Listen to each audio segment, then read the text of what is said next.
2:30 on the nose, and after this I've got to drive my kids to school, so we're going to get going. After the statement, we'll answer questions with media, and we'll probably about 15 to 20 minutes in total. Before I give my statement, I want to thank MP Doug Shipley, who's on my left here, MP John Broussard, who's joined us, Deputy Mayor Rob Thompson. We've got Ward 2 Councillor Craig Nixon, Ward 10 Councillor Bryn Hamilton, Ward 1 Councillor Claire Rietma with us today. And before I again begin, I want to start by saying that we have had this conversation. I've had conversations with each individual member of council, and if I haven't been able to, our Deputy Mayor has, and we say this today with the full support of our team at City Hall. 6 years ago, on March 5th, 2019, I requested Barrie City Mayor and Council to declare a state of emergency to properly manage the opioid emergency and ancillary impacts of homelessness and lawlessness, but was ignored. During COVID, the City of Barrie decided it would create a sanctioned encampment at Milligan's Pond where those who were homeless were able to erect tents and further create a village.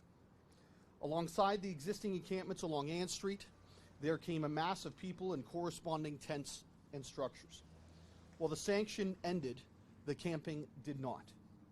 Just over 2 years ago, Barrie City Council tried to bring more effective controls into the community to address rampant homelessness, organized criminal behaviors, drug use, and panhandling.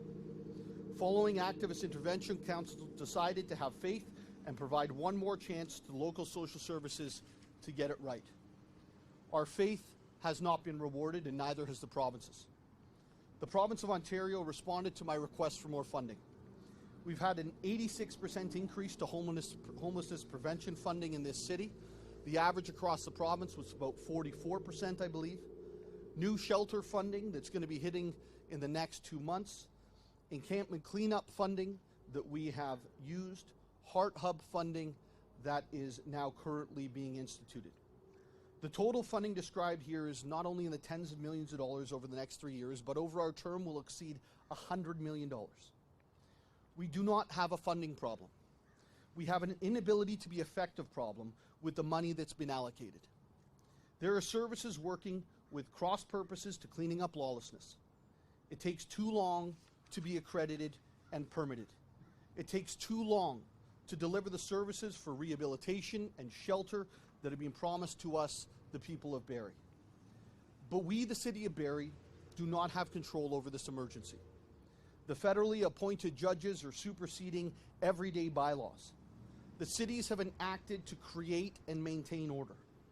The Barrie Police Department operates as an arm's-length police service overseeing law enforcement, or the lack thereof, being told by the justice system that it's a waste of time to enforce drug possession or drug use laws.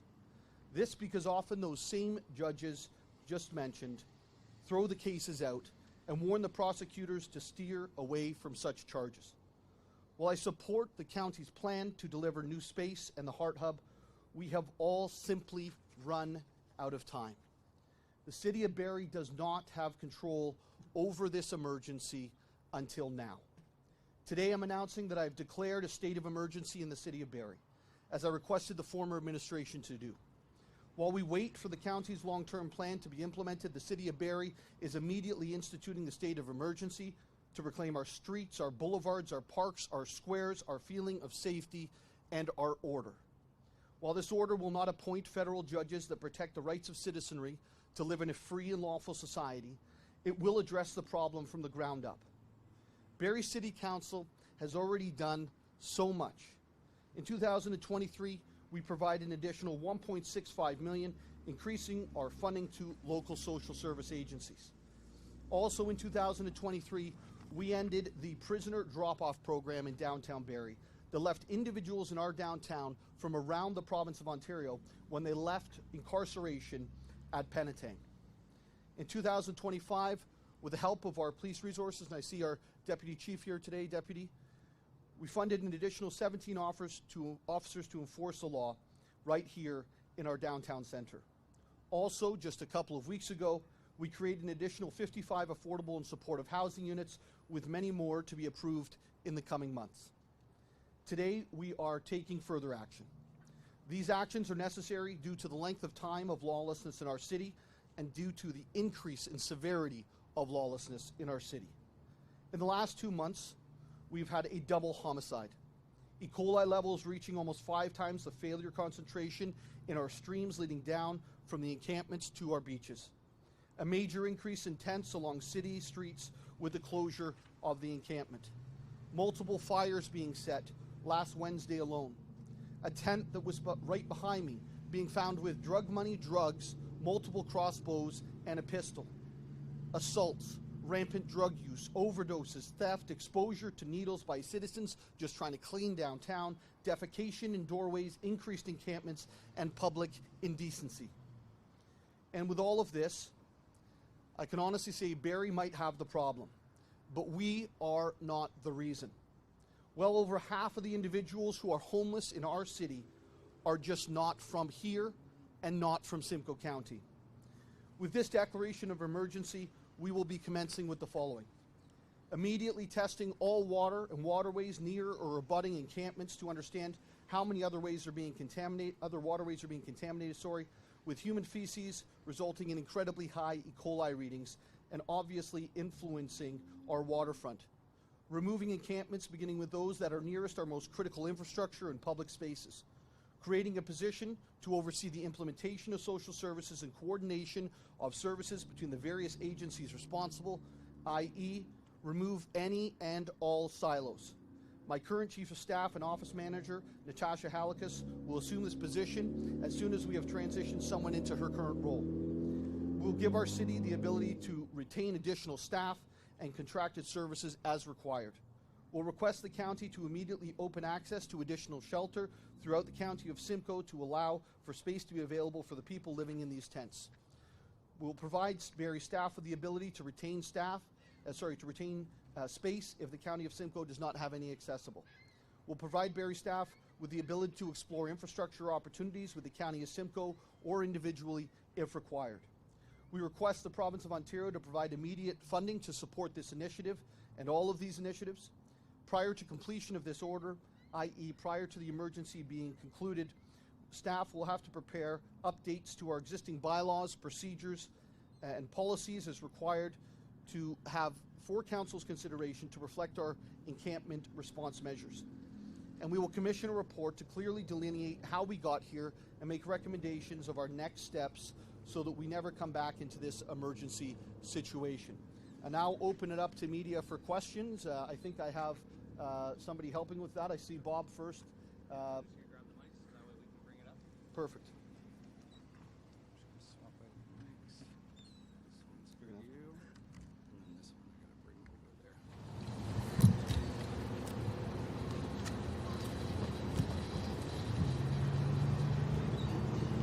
Thank you. Testing. Awesome. Please state your name, your outlet, and we're going to leave it, please, to one question, one follow-up. Bob Bruton, Barrie Today. You said over half of the homeless people in Barrie are not from Barrie. How many people is that, and where do those numbers come from? Yeah, if you read, I'm not sure if this is on. Check. Gotta hold it. Hold on, Bob. Hello, hello. It's on. So if you look at our community safety and well-being report, it outlines that right in the report. I actually think that the numbers are worse than that, Bob, because the data that we saw was that in those who live in Barrie on the street that have been here for less than 3 years is roughly 62% of individuals. What is quoted inside of the Community Safety and Wellbeing report, I believe, is either 1 or 2 years of time. So I guess you'd really have to determine how long somebody's here before Barrie's their home. But those are the numbers as they were outlined inside that report. And one follow-up. What are those numbers? Like, how many homeless people are?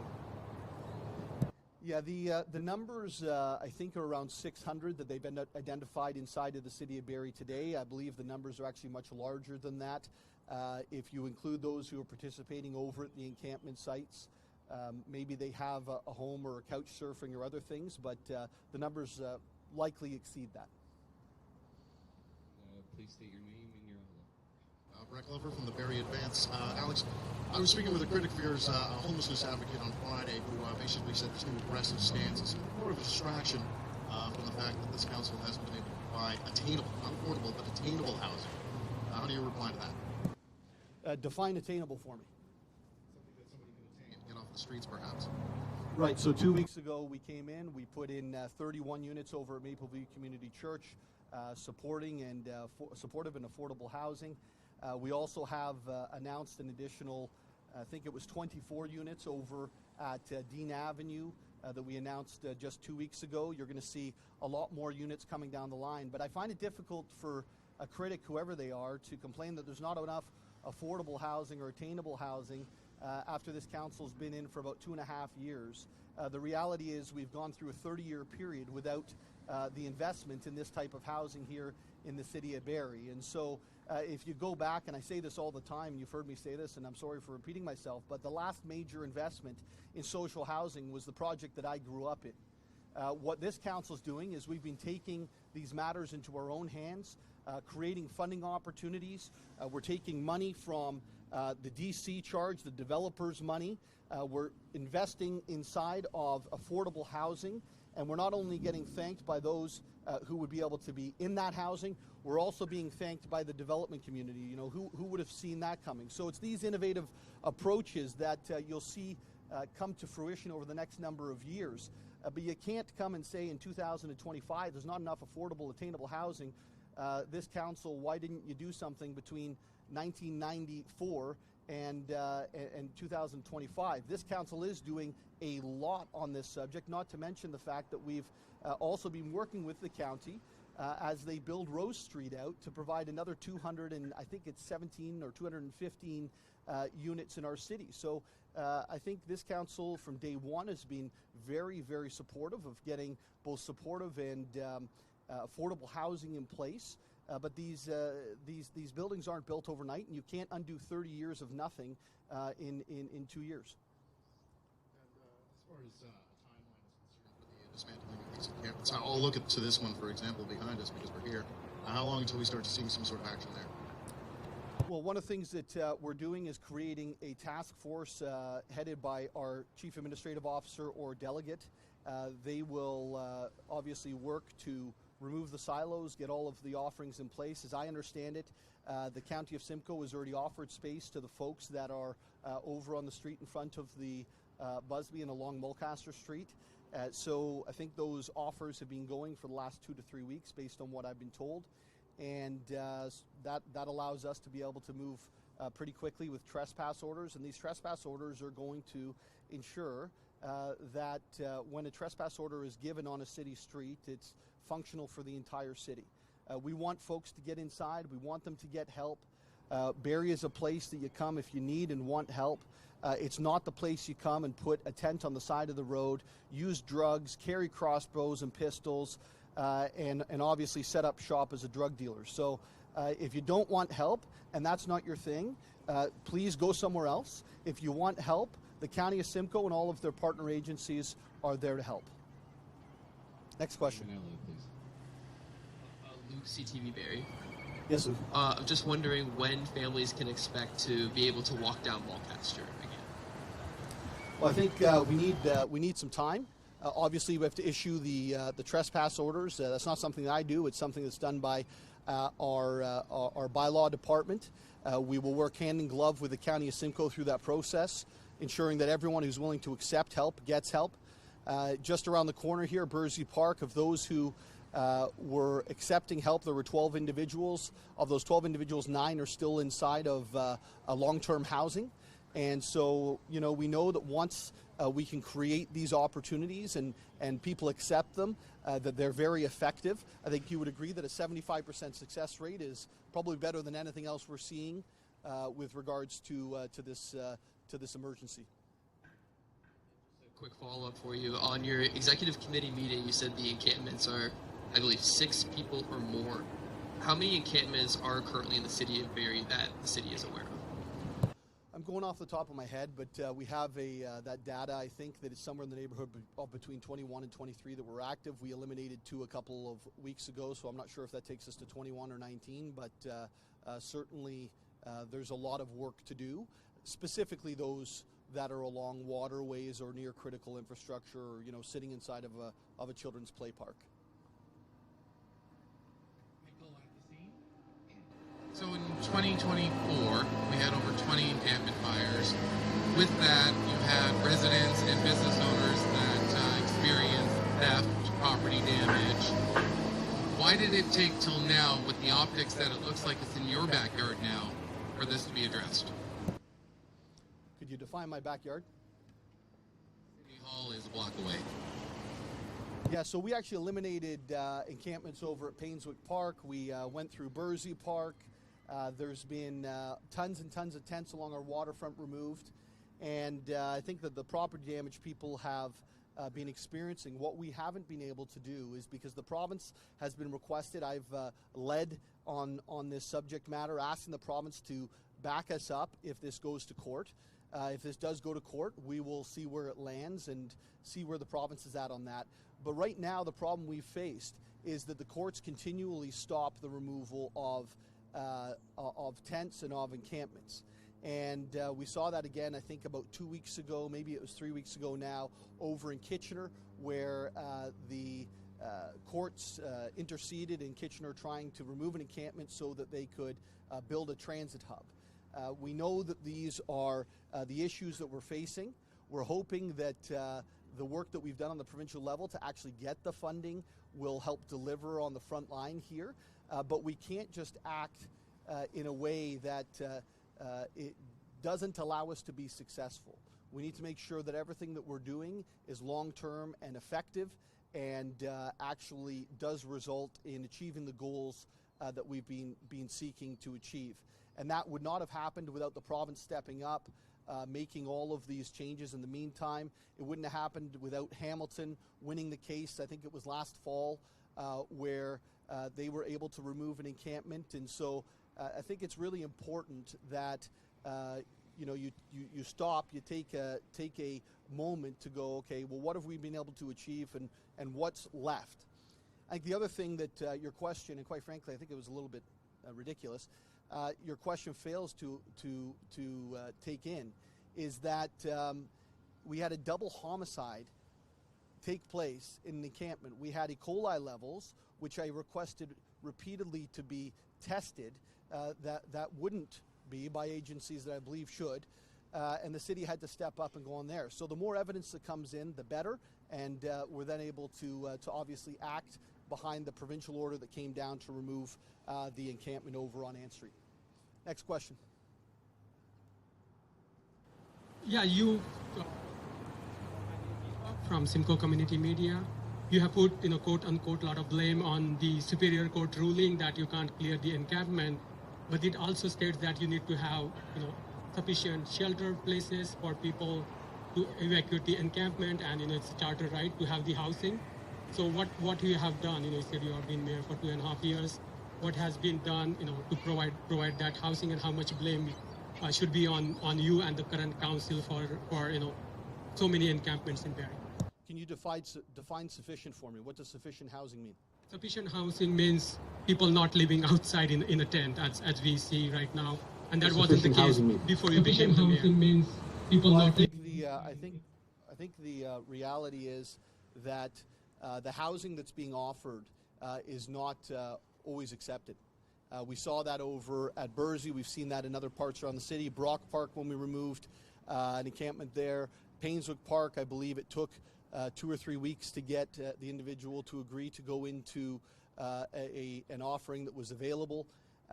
There has been more than enough opportunity to be able to provide housing, and the county has certainly been working very hard on that over the last little while to ensure that they have it available.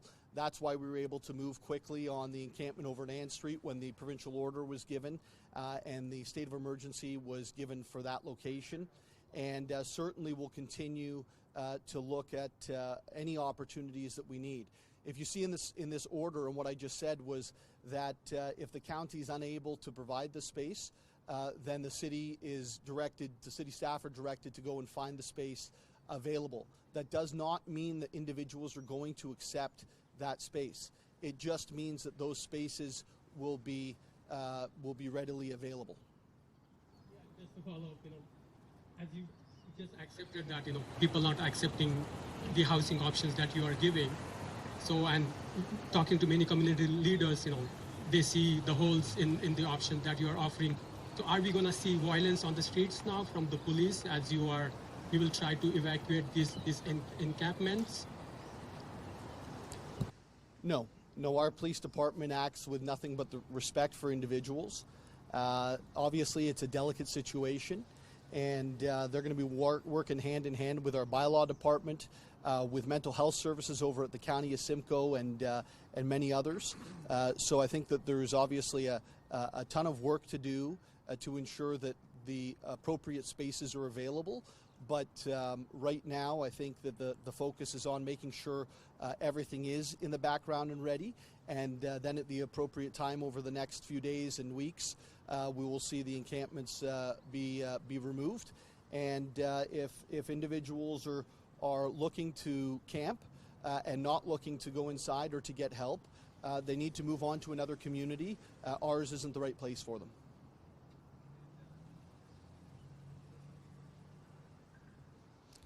Ian at Barrie 360. Mike's always silence when I ask a question, right? Mayor, somebody who doesn't want help, whether they're from Barrie or wherever, sometimes it's addiction. It may not even be addiction, it may be a mental health issue. They're not in the right mind to even know they need help. So I'm just wondering where you find that balance and where would you want them to go? Well, I think the County of Simcoe has been very diligent, right? Like they spent many days, I think it was over a week over at Bursey, trying to offer support and offer help. We've had weeks of offers here to help individuals get out of tents and into a more a safer and stronger future. Unfortunately, they haven't obviously taken those offers. And, we can see why, right? Like there's rampant drug use, there's drug dealers, there's drug money, there's weapons.